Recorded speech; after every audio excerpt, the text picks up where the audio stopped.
the top 10 hottest comics of the week based off of cover prices data. That is right. It is based off of data, not speculation, not like throwing things up against the wall, seeing what sticks. This is real data of comic books that have sold in the past week. Their list comes out on a Monday. Our live show is on Friday, and we dissect it, and Chris gives his 3 most interesting picks of the week. That's right, 3. Sometimes it's not 3, though. Is that right, Chris? It is this week. It is this week, though. That is absolutely right. But before Chris gets into it, Justin, if it's okay with you, I'm going to read off the top 10 hottest comics. Hell yeah, let's do it. And you know what, guys? I didn't load the top 10, so you're just going to have to see my face read this off. I don't know what I was thinking. Man. Luckily, Chris doesn't have to go to the bathroom because this is usually when he does. I just let out a secret, a comic book canon secret right there, and it's true. Anyways, at number 10, we have GEIGER, number 1. Number 9, we have Tankers, number 1. At number 8, we have the Joker, number 1, the TREVOR HAIRSINE 1 in 50. At number 7, we have LANDO, number 1, the first appearance of bounty hunter CHANATH. He's rumored to appear in the new Bounty Hunter series from Marvel. Number 6, we have BRZRKR, number 1, the 3rd print foil variant. At number 5, we have Captain America, number 25. What could that be related to? Number 4, we have Joker, number 1, the first. No, actually, this is Joker, number 2. The first appearance of Vengeance, that is Bane's daughter. At number 3, we have Starlight, number 1, the Mark Millar series that is optioned by, I do believe, Netflix. Number 2, we have Strange Tales, number 159. Here it is, guys. This is the full name. This is the one that Swaggle has picked up. First appearance of Contessa, Valentina, ALLEGRO de FONTAINE. Do not call her Val. Number 1, we have Jenny Zero, number 1. This is being recalled because of some sort of error. And nobody can figure it out. Everybody thinks it's a nipple or something like that. I don't know. Yeah. Who knows? Anyways, moving on. Chris, it's time for your 3 most interesting picks of the week from that list. Sorry, guys, we didn't have the visual. But, Chris, what are the 3 most interesting picks of that week? Yeah, very diverse list. I myself picked up that BRZRKR 3rd print foil. It's nice looking. I love them foil covers. But okay, my 3 picks. So this was a tough one. Like I said, very diverse list. There was a lot of great stuff. But my number 3, I just had to pick Tankers, number 1. Big shout out to our folks at Bad Idea doing horribly bad things that are just horribly great. And look, we talked about after we brought on Dinesh and Jeff and I have talked about Bad Idea, and we got the backlash after ENIAC number 1 and how hot that book got and what it was selling for, and the people were even like buying up the not first prints for crazy amounts of money, and we're like, guys, chill, they're always going to be there. You can go like get one whenever you want, even if it's like 2 years down the line, right? But the big question mark is, can a new company come into this industry and sustain? And boy, did they get off the ground running. And here they are with their next title, Tankers number 1. And they are just continuing to get hit after hit here. And I'm saying this right now, they're here to stay. This book, 102% increase from in sales this week from when it came out. A high raw, $56. So not as much demand in terms of that, big shoot up in value like ENIAC number 1, but still, $56 after the first week is still decent, and that's for a raw book. So look, the bottom line for me is looking at Bad Idea and seeing that they are creating content that is going to stay fresh and keep all these other publishers on their toes. I think Bad Idea is here to stay. I'll say it again and again. I am loving what they're doing, and I got to start picking up some of these titles myself. I need to get on the bandwagon, man. I'm all good with the not first prints, though. I just want to read the books. Dude, same here. Justin, I don't know if you picked up some copies. I've missed out, but I want to get a second print or something just so I can read them. It's good. Like, yeah. I've read ENIAC. I've read Tankers. They are excellent. I have ENIAC number 2. I haven't cracked that open. Steve Bradley is right. The paper quality, it will blow you away. It will. And Dinesh was explaining this to us, how they went with a much thicker cover paper quality, like the thickness. I can't remember what caliber he was saying, but it is outstanding. And the stories are what it's all about. ENIAC, I can see that being an excellent film. Tankers would be an outstanding film as well. I implore all you guys to pick them up, read the books. They're very good, and they're hot right now. I agree, Chris. I do not see them going away. Matt asks, can I see the other 9 covers from their list? Funny you should ask, because I uploaded what Chris was talking. Boom, right there. Oh, right there. Look at that, Matt. And we have another question here real quick. It's because it's not something that we cover, or Chris isn't covering in his top 3 most interesting picks. But who? Somebody was asking about. By the way, Tankers is my favorite read of 2021. Nice. Sith Lordly, yeah, it's very good. I have to say though, yeah, I think it's better than ENIAC as well. They're both really, really good. But there is a question about Lando, the bearded one. Lando 1, is that a key or something? It is. I wouldn't quite say it's a key. However, there's a lot of speculation with bounty hunter CHANATH as having a major part in the Bounty Hunter series that is coming out. That series is about once Boba Fett retrieved Han Solo's body, it was taking him back, I guess, to Boba Fett to get paid, and there was a whole bunch of stuff that happened in between. So I'm psyched to read it. I've already pre-ordered some of those books, and I think you guys should too. Chris, I'm not trying to hijack this segment. This is all you. What's your second hottest book or your second most interesting book of the hottest books of the week? All right, number two. There was no way I couldn't give love to this book. Again, it's been on the list for a good few weeks now, I do believe. And we just had the last episode in The Falcon and Winter Soldier air today. So I'm not going to say too much, but this is Captain America number 25. We know why it's up here, because this is the first appearance of Sam Wilson as Captain America. And this book, like I said, it's been up here for a couple of weeks. I'm going to guarantee that this book is going to be on this list next week. Mm-hmm. And I'll say one thing without giving anything away about the show. I watched that 6th episode of Falcon and Winter Soldier, and I mean, it was action packed, a lot going on, which you expect. But I'm telling you, towards the end of that show, man, whew, boy, it got emotional. It got emotional, and I just that makes me love talking about this book right now. And although I can't really, I want to like let it all out, right? But I can't. It would be so great for me to just talk about this book how I want to talk about it, but I'm not going to do that. I'm going to let all you guys that ain't watched the episode yet go watch that, and then we'll probably be talking. We might be talking about this book next week again, to where we can bring some tissue, because we might be getting deep into it. But this right now, this comic book means a lot more to me than it ever did, and I'm very happy to see it on this list again. It had 175% increase in sales. I think that's going to go up next week. High selling at $9,600. Damn. Wow. That's crazy. That is crazy. And do you know I own almost this whole run? I'm missing about 4 books. And one of them's this one. I don't have this one. What is it? What is it?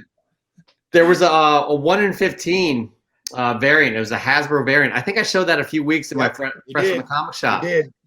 And those are going for $5. They shot up crazy in price as well. I mean, I'm not sure if the bus left the station, Chris. I have a feeling that things will slow down with these books. I think there's an opportunity for everybody to be able to get them.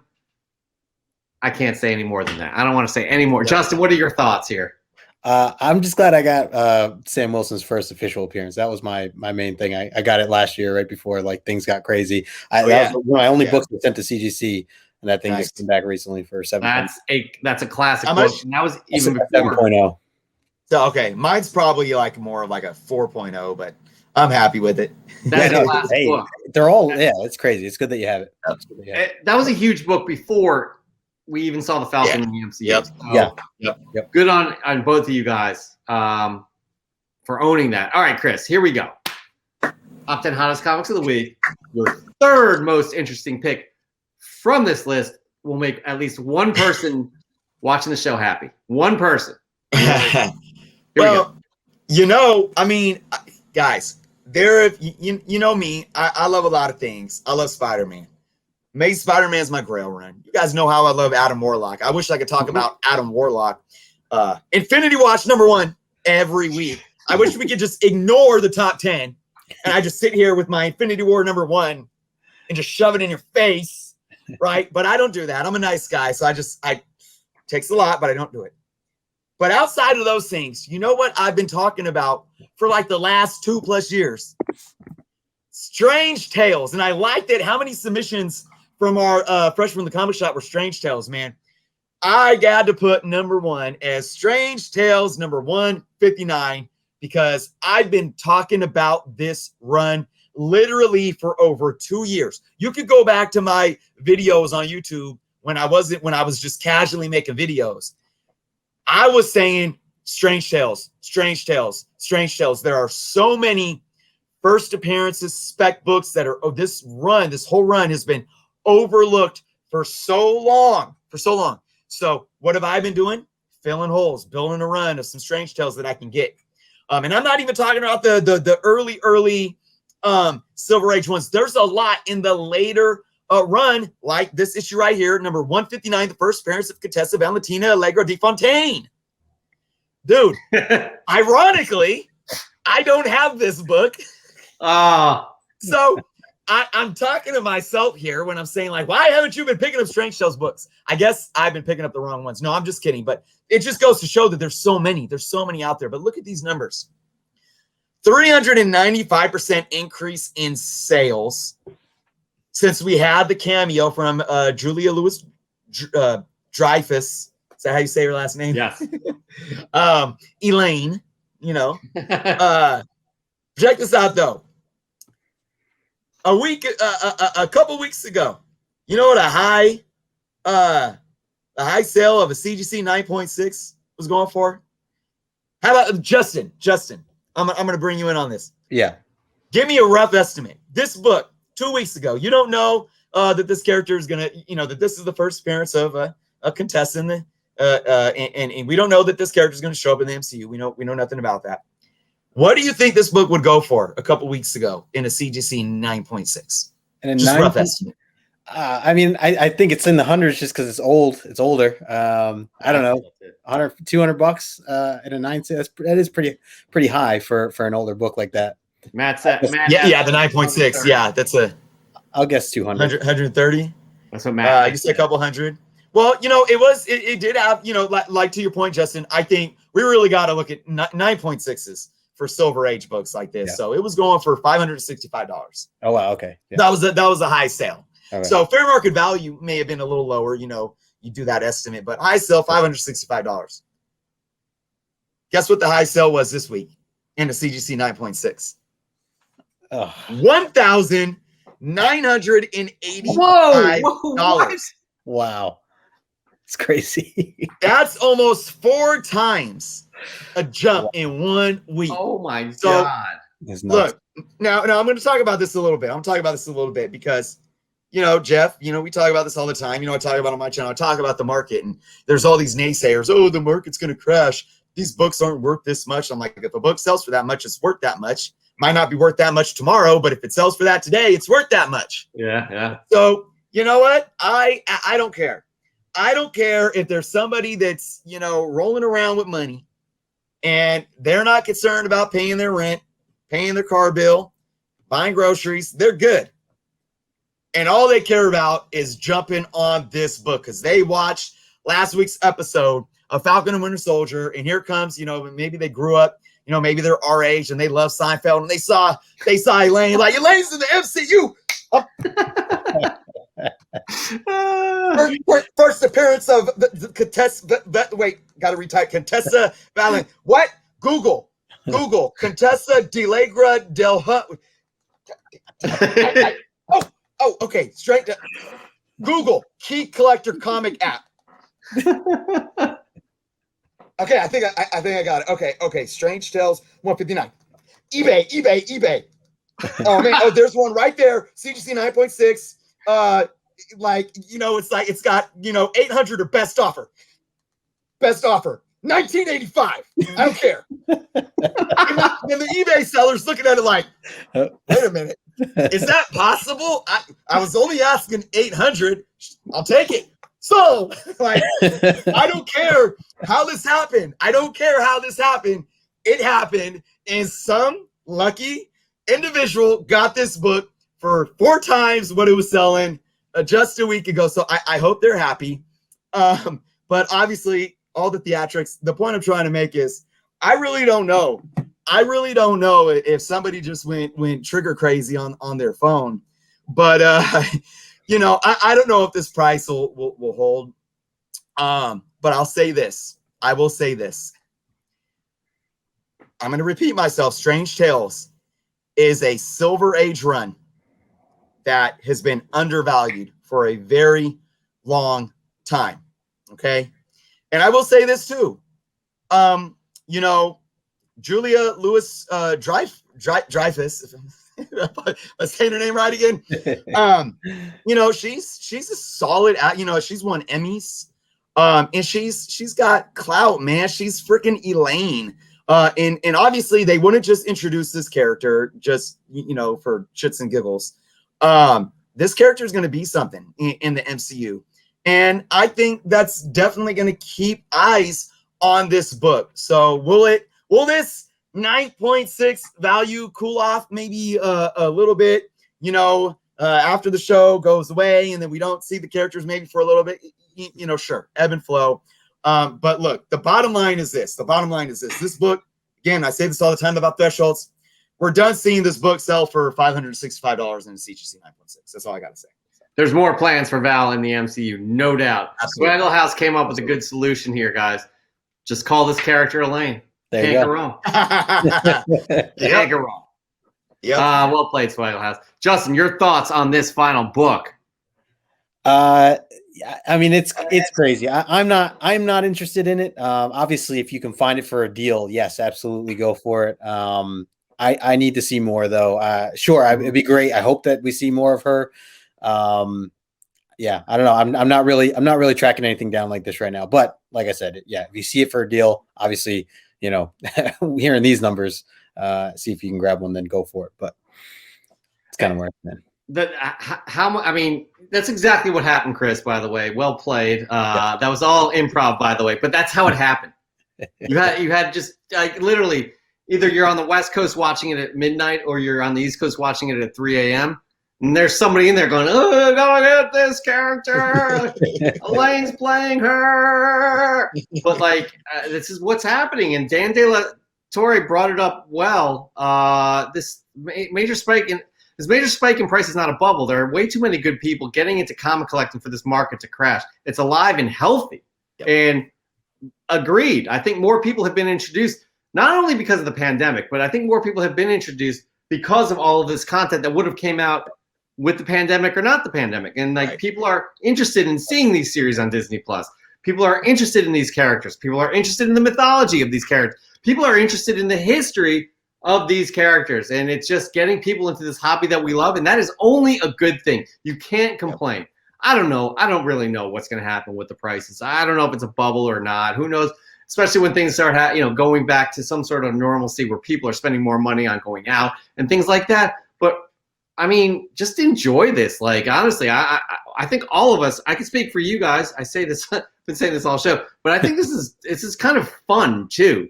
Seeing, how much we've invested, not only monetarily into this hobby, but invested emotionally into this hobby as well. And to see these characters finally make it big time and people are interested in that normally wouldn't have been 10, 20 years ago. It's fun for me. I want to say too, just talking about the market, think of it like this. Wouldn't it be funny? Say, you got a little chunk of money to invest and you go to a stockbroker, a finance expert or whatever. Maybe you're just buying stock yourself, when you're savvy, you buy into some Apple, you buy into some Tesla stock, whatever it is, and you diversify your options. And your stocks are booming, right? You're up one day 50%, you know, you're up 20%, you're up 80% the next day, and your stocks are booming. And imagine you're sitting there with, you know, this handful of stocks, and you're up, you've tripled your money, but you're looking at other stocks that you didn't buy, and they're booming too, and you start crying about it. How would that, like, man, that's you know, it's those stocks, they're just gonna, it's just a bubble, and those stocks are gonna be worthless. It's insider trading. Can you imagine it being like that? That's how collectors are with comic books. It's like, look, and I'm not saying every book isn't up right now. I talked about this. With every market portfolio, whether it's stocks, you look at the S&P 500. That's a stock index, meaning there's countless different stocks on that index. If the S&P 500 is up, you know, 2.3 points, that doesn't mean every stock is up that day. Some of them may have had losses. You can look at comic books as a stock index, you know, and some of them are going to be up one day and some of them are going to be down. But as an index, the market as a whole is up. So you are most likely going to be owning books that are up. So just stop being mad that you missed out on some and you don't own some and they're up too. Just be happy with what you have. And at the end of the day, to what you were saying, Jeff, there's something much more substantial with comic books than stocks. They're not just a number on a screen. Yeah. There's something that we can read and enjoy and enjoy with the art and the love of the characters and the stories and the history and the meanings and the passion and the soul and the heart that is in these things. So come on, man. Like you said, Jeff, just what a great time. Just freaking enjoy it however you can. I want to add one more thing to how you were describing those books. You could also smell them. Yep. And smell them. Let's take out this beautiful 20 center. Oh my God. We're going to end on this note, the hottest comics of the week.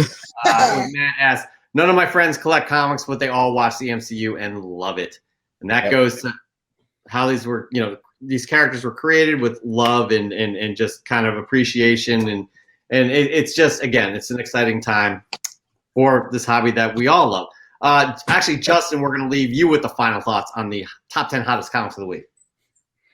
Oh, man. All I have to say is, I mean, looking at the list overall, I'm just gonna say Joker was a great read.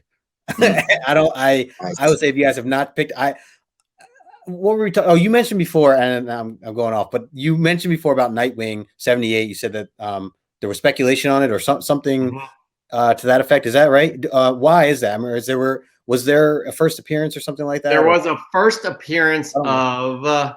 I'll have to look it up. I can't remember who it is. Oh, okay. It's one of the. It's a villain. It's a female villain. She's the daughter of. Oh, she's the daughter who killed. Right. Dick's parents. Okay. Oh, okay. Then I was just curious because I don't know. So with a lot of these, like the Joker is the one thing that stood out to me. I love that 1 in 50 that was on the list. This list here, but the story is just great right now. I'm always in the hopes of, like, you know, could comics spike because they're just good stories, or does that ever happen? And I was kind of hoping that was what 78 was about. And but I guess you're mentioning a character too. But no, I think it also is. It took a lot of people by surprise at how good it really was. It was excellent. Right. I was like, it's rare where I'm just like, I'm in. I'm absolutely in. I have maybe 3 or 4 books that I am just all in on. Right. But this was one of them, and I was, I think that has a lot to do with it as well. Yeah. I mean, the second issue, based on cover price, is going for like $20, $25 too. So, you know, by the way, Swaggle House, I love that No Good keeps talking about these DC books, but claims not to be. Good point. It's so true, man. It's terrible. He's a double agent. Very good point. And by the way, you're the guy you replaced, Justin. Drew, what up, everyone? Just checking in. Hope everyone is doing well. That's the guy you replaced. What's up, Drew? Big shoes to fill, and you're doing it. Drew, what's up, man? That's some great stuff. We miss you. Hopefully, we'll see you again soon.